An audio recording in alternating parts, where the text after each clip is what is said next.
Hello everyone, welcome back to the learners study YouTube channel. आज की video में मैं आप लोगों को मॉडर्न हिस्ट्री के नेक्स्ट टॉपिक के बारे में कंप्लीट करवाने वाली हूं। जैसा कि आप लोगों को पता होगा, मैंने अपने चैनल पर मॉडर्न इंडियन हिस्ट्री जो है उसकी सीरीज स्टार्ट की है। तो आज के वीडियो में मैं आप लोगों को इस सीरीज का नेक्स्ट टॉपिक करवाने वाली हूँ।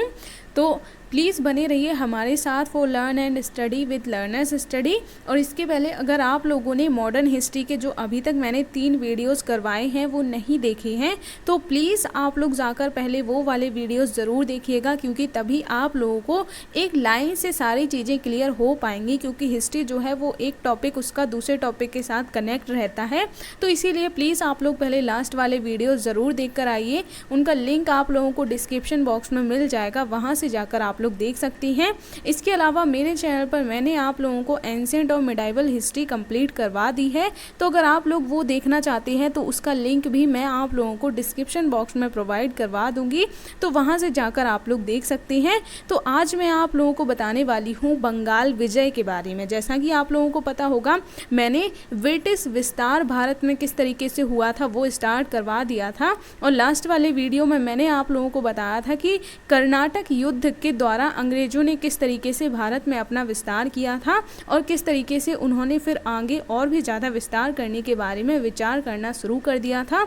तो आज हम लोग बंगाल विजय के बारे में बात करेंगे, यानी कि बंगाल विजय के द्वारा ही अंग्रेजों का भारत में जो शासन है वो स्थापित होना शुरू होता है। तो आज हम लोग देखेंगे कि किस तरीके से अंग्रेज जो हैं वो बंगाल पर विजय प्राप्त करके अपना एक शासन स्थापित करना शुरू कर देते हैं। तो बंगाल विजय को हम लोग जो देखेंगे वो 2 चरणों में देखेंगे। यानी कि बंगाल विजय जो है उसको सबसे पहले हम लोग प्लासी के युद्ध से देखेंगे, यानी कि बैटल ऑफ प्लासी, जो कि 1757 में हुआ था। तो ये क्या था, इसके कारण क्या थे, इसमें किसको सफलता मिली, किसको असफलता मिली और इसके फिर परिणाम क्या हुए, इन सब के बारे में हम लोग देखेंगे।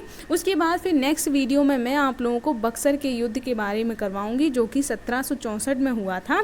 तो प्लासी का युद्ध जो है वो बंगाल विजय का प्रथम चरण था, जिसके द्वारा अंग्रेज अप्रत्यक्ष रूप से बंगाल पर शासन करने लगे थे। लेकिन बक्सर के युद्ध के बाद वो प्रत्यक्ष रूप से बंगाल पर शासन करना उन्होंने शुरू कर दिया था। तो इस तरीके से हम लोग आज की वीडियो में प्लासी के युद्ध के बारे में बात करने वाले हैं। तो चलिए अब हम लोग प्लासी के युद्ध को स्टार्ट कर देते हैं। तो सबसे पहले हम लोग बात करते हैं इसके कारण क्या क्या थे, यानी कि ये जो युद्ध हुआ था इसके कारण क्या थे। तो सबसे बड़ा जो इसका कारण माना जाता है वो यही माना जाता है कि द्वितीय कर्नाटक युद्ध जो हुआ था उसमें अंग्रेजों को सफलता मिल गई थी।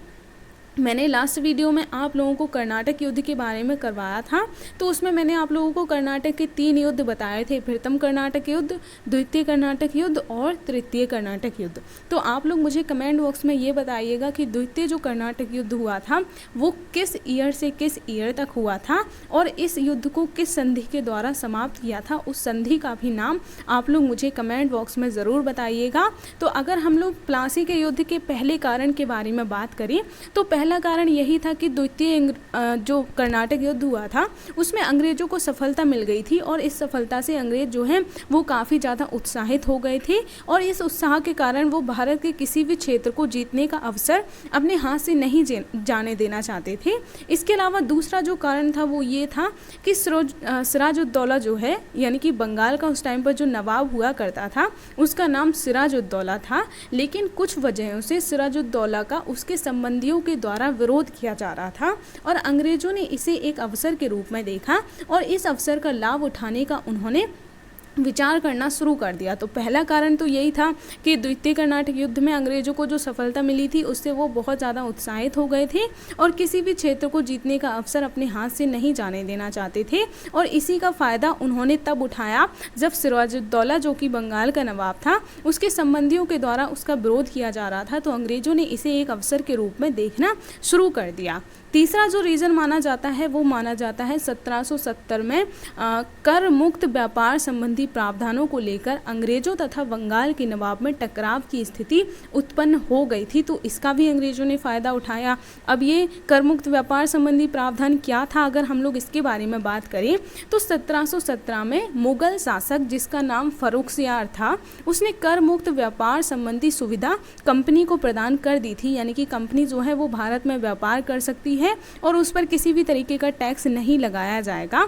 तो इस व्यवस्था को लेकर या फिर अगर हम लोग कहें इस प्रावधान को लेकर अंग्रेजों और बंगाल के नवाब में टकराव की स्थिति बनी हुई थी पहले से ही, और कंपनी इसका दुरुपयोग भी कर रही थी। यानी कि अगर हम लोग बात करें इस टकराव की स्थिति का भी अंग्रेजों ने फ़ायदा उठाया, तो ये भी हम लोग एक प्रमुख कारण के रूप में कह सकते हैं जो कि प्लासी के युद्ध का कारण बना। इसके बाद अगर हम लोग आगे बात करें तो कंपनी के द्वारा सिराजुद्दौला की संप्रभुता को चुनौती दी जा रही थी। यानी कि अगर हम लोग बात करें सिराजुद्दौला जो है, जो कि बंगाल का नवाब था, कंपनी के द्वारा ऐसे अनेक काम किए जा रहे थे जिससे सिराजुद्दौला की संप्रभुता को चुनौती पहुंच रही थी। जैसे कि अगर हम लोग बात करें ऐसे कौन कौन से काम जो है वो कंपनी कर रही थी, तो नवाब के मना करने के बाद भी कंपनी जो है उसने विरोधियों को संरक्षण प्रदान किया। नवाब के मना करने के बावजूद कलकत्ता की किलेबंदी करवाई कंपनी ने। इसके अलावा भारतीय व्यापारियों पर कलकत्ता में कर भी लगाया। तो ये कुछ प्रमुख कार्य थे जो कंपनी के द्वारा किए जा रहे थे। इससे सिराजुद्दौला जो है उसकी संप्रभुता को चुनौती पहुंच रही थी, और इसी वजह से अगर हम लोग कहें तो जो सिराजुद्दौला है उसने इसके प्रतिक्रिया स्वरूप कलकत्ता पर नियंत्रण स्थापित कर लिया। यानी कि अगर हम लोग बात करें कंपनी जो है वो कलकत्ता में किलेबंदी करने लगी थी, लेकिन सिराजुद्दौला इससे बहुत ज़्यादा नाराज़ हो जाता है और इसके परिणाम स्वरूप वो क्या करता है, कलकत्ता पर अपना नियंत्रण स्थापित कर लेता है और उसकी जिम्मेदारी जो है वो मानिक चंद्र नामक एक अधिकारी को सौंप देता है। तो इस तरीके से अगर हम लोग कहें तो सिराजुद्दौला जो है वो भी पूरी कोशिश करता है कि अंग्रेज जो भी कदम उठा हैं या फिर जो ब्रिटिश ईस्ट इंडिया कंपनी है वो जो भी कार्य कर रही है उनको चुनौती दी जा सके।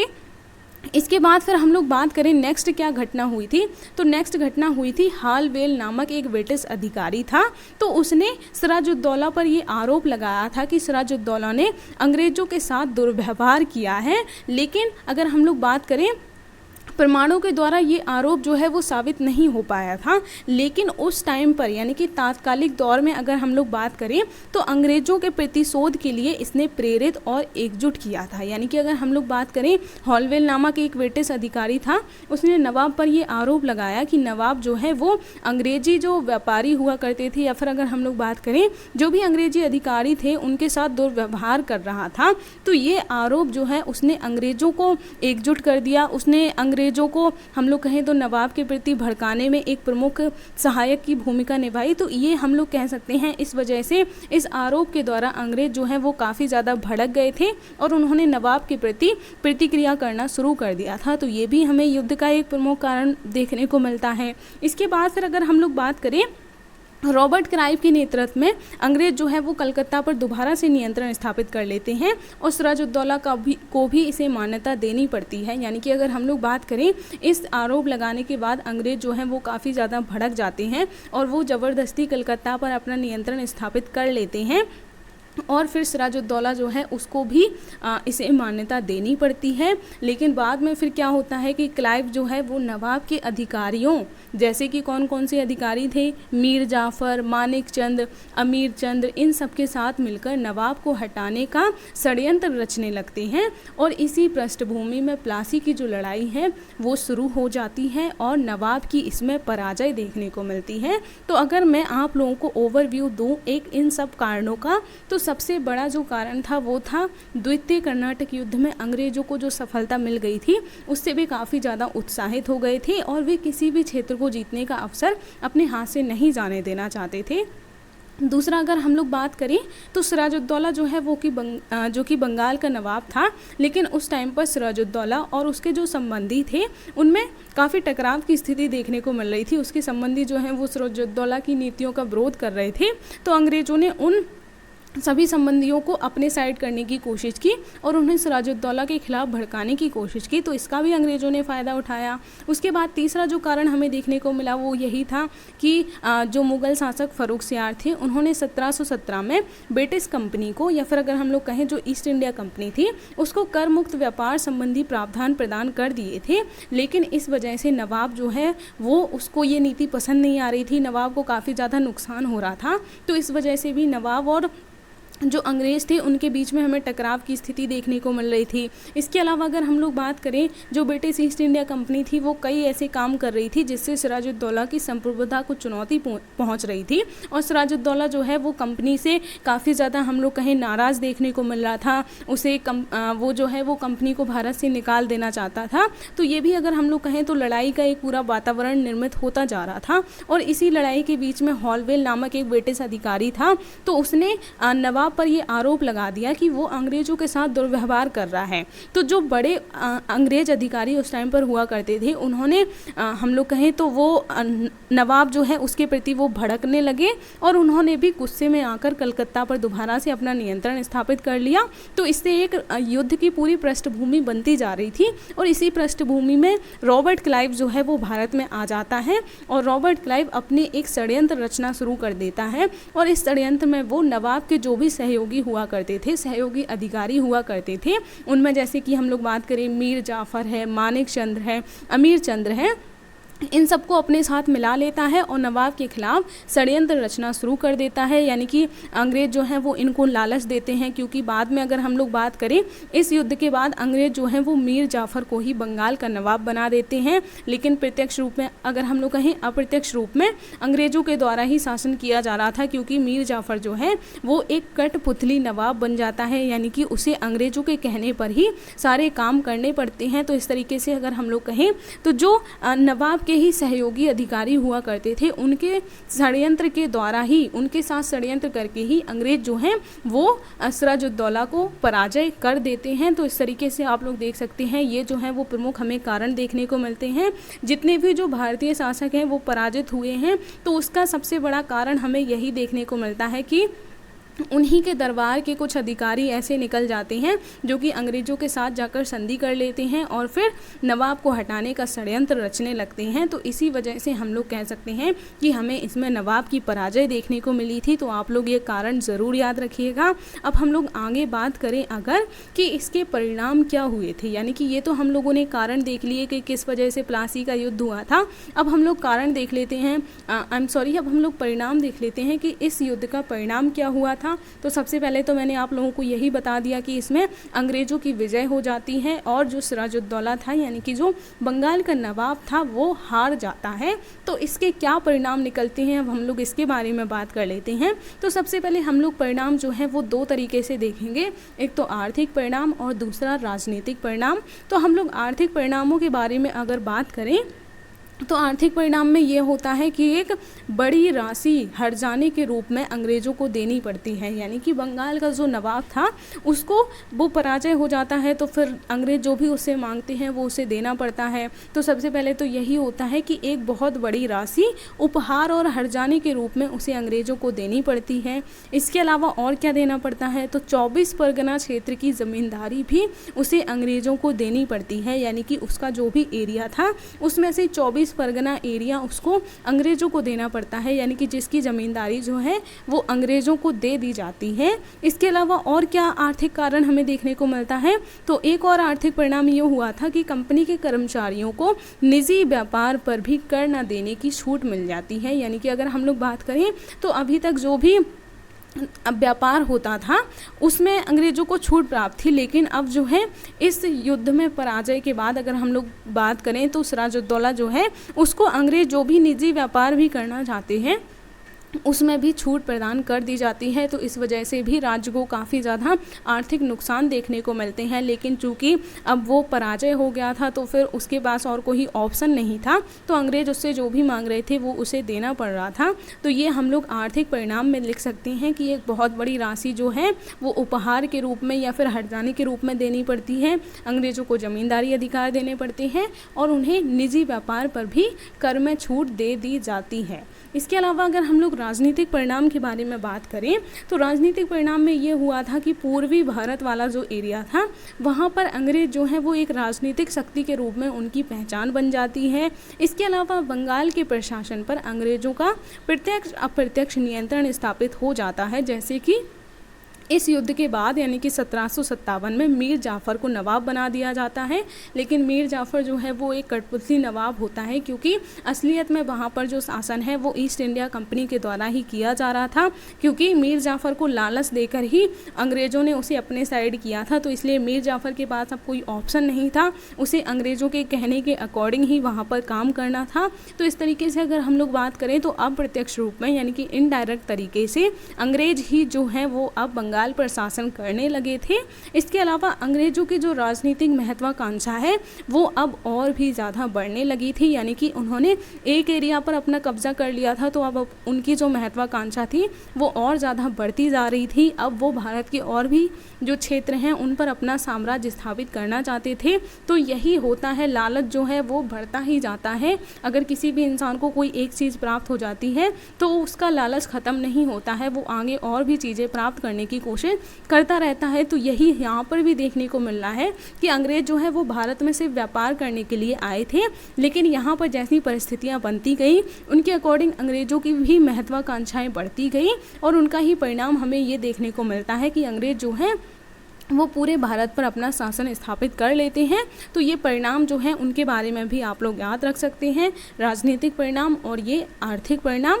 अब हम लोग एंड में बात कर लेते हैं असफलता के कारणों के बारे में, यानी कि अगर हम लोग बात करें तो जो नवाब जो है वो पराजित हुआ था तो उसकी असफलता के क्या क्या कारण थे, हम लोग इसके बारे में बात कर लेते हैं। तो सबसे पहला कारण तो यही था कि अंग्रेज़ों का कुशल नेतृत्व, यानी कि ये चीज़ तो हमें भी माननी पड़ेगी कि हमारे देश में जो है एकता की कमी देखने को मिली थी और इसका फ़ायदा अंग्रेज़ों ने उठाया। लेकिन दूसरी वजह ये भी थी कि अंग्रेज़ जो हैं उनके अंदर हमें कुशल नेतृत्व की क्षमता देखने को मिलती है, तो ये एक प्रमुख कारण था। दूसरा, नवाबों की अयोग्यता, ये भी एक कारण देखने को मिलता है कि जितने भी नवाब हमें देखने को मिले थे वो अयोग्य हुआ करते थे, उन्होंने किसी भी तरीके की सैनिक क्षमता जो है वो अपने राज्य में विकसित नहीं की थी। जबकि अंग्रेज जो हैं उनकी जो नेवी हुआ करती थी वो काफ़ी पावरफुल देखने को मिलती थी और उस नेवी के दम पर ही अंग्रेज जो है वो भारत में टिके रह पाते हैं।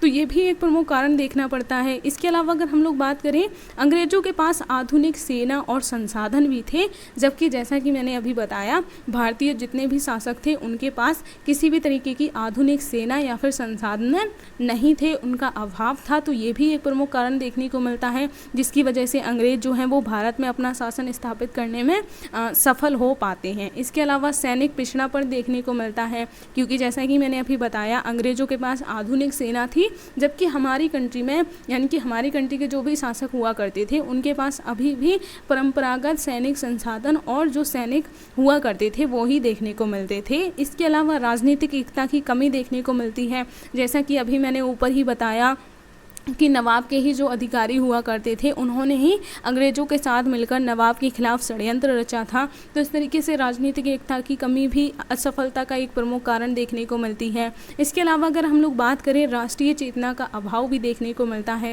यानी कि जितने भी जो भारतीय शासक या अधिकारी हुआ करते थे उनके अंदर राजनीतिक चेतना की भी कमी देखने को मिलती है। तो ये कुछ प्रमुख कारण थे जिनकी वजह से इस युद्ध में नवाब जो है उसको असफलता का सामना करना पड़ा। तो ये जो कारण मैंने आप लोगों को बताए वो सिर्फ आप लोग प्लासी के युद्ध में नहीं, बल्कि अगर क्वेश्चन इस तरीके से भी पूछा जाए कि भारत में अंग्रेज जो हैं उनको सफलता किन कारणों से मिली, तो उसमें भी आप लोग ये कारण लिख सकते हैं कि अंग्रेज़ों के पास कुशल नेतृत्व था, भारतीय जो शासक थे वो अयोग्य देखने को मिलते थे, अंग्रेज़ों के पास आधुनिक सेना और संसाधन थी, जबकि हमारी कंट्री में सैनिक पिछड़ापन देखने को मिलता था, राजनीतिक एकता की कमी थी और राष्ट्रीय चेतना का भी अभाव था। तो ये कुछ प्रमुख कारण हैं जो कि आप लोग याद रख सकते हैं, जिनके वजह से ही अंग्रेज जो हैं उन्हें भारत में सफलता प्राप्त होती है। तो ये आप लोग याद रख सकते हैं। तो आज के वीडियो में मैंने आप लोगों को प्लासी के युद्ध के बारे में कंप्लीट करवाया है। अब नेक्स्ट वीडियो में मैं आप लोगों को बक्सर के युद्ध के बारे में बताऊँगी। यहाँ पर आप लोग एक चीज़ और याद रख लीजिएगा कि 1760 में अंग्रेज जो है वो मीर जाफ़र को हटाकर मीर कासिम को बंगाल का नवाब बना देते हैं और मीर कासिम जो है वो अंग्रेज़ों को वर्धमान, मिदनापुर और चटगांव की भी ज़मींदारी दे देता है। यानी कि अगर हम लोग बात करें, अंग्रेज़ों ने सिराजुद्दौला को पराजित करके मीर जाफ़र को बंगाल का नवाब बनाया था, जो कि उसे भी एक कठपुतली नवाब बनाया था। लेकिन अब अंग्रेज़ों का मन फिर से बदल जाता है और वो अब और ज़्यादा ज़मींदारी प्राप्त करने के लिए मीर कासिम को बंगाल का नवाब बना देते हैं। तो जो अब बक्सर का युद्ध हमें देखने को मिलेगा वो मीर कासिम और अंग्रेज़ों की महत्वाकांक्षाओं की वजह से देखने को मिलेगा। तो वो मैं आप लोगों को नेक्स्ट वीडियो में बताऊंगी। तो आप लोग ये याद रखिएगा कि 1760 में मीर जाफ़र को हटाकर मीर कासिम को बंगाल का नवाब बना दिया जाता है और मीर कासिम जो है वो वर्धमान, मिदनापुर, चटगांव की जिम्मेदारी जो है वो अंग्रेज़ों को दे देता है। तो आज की वीडियो को मैं बस यहीं तक रखती हूँ। वीडियो कैसा लगा ये कमेंट बॉक्स में ज़रूर बताइएगा और प्लीज़ मेरी इस सीरीज़ को कंटिन्यू ज़रूर देखते रहिएगा, क्योंकि आप लोगों का मेरे एंशिएंट और मिडाइवल हिस्ट्री के लिए जो भी सपोर्ट देखने को मिल रहा था उसकी वजह से ही मैं जो हूँ वो मॉडर्न इंडिया की भी सीरीज स्टार्ट कर दी है। तो प्लीज़ आप लोग इसे भी अपना सपोर्ट ज़रूर दिखाइएगा। तो इसी तरीके की जो सीरीज़ है वो मैं कंटिन्यू किए रहूँगी। तो वीडियो को मैं यहीं तक रखती हूँ। प्लीज़ ज़्यादा से ज़्यादा लाइक कीजिएगा और मेरे चैनल को सब्सक्राइब कीजिएगा और ज़्यादा से ज़्यादा लोगों को शेयर कीजिएगा। मिलूँगी अब मैं नेक्स्ट वीडियो में, तब तक के लिए जय हिंद।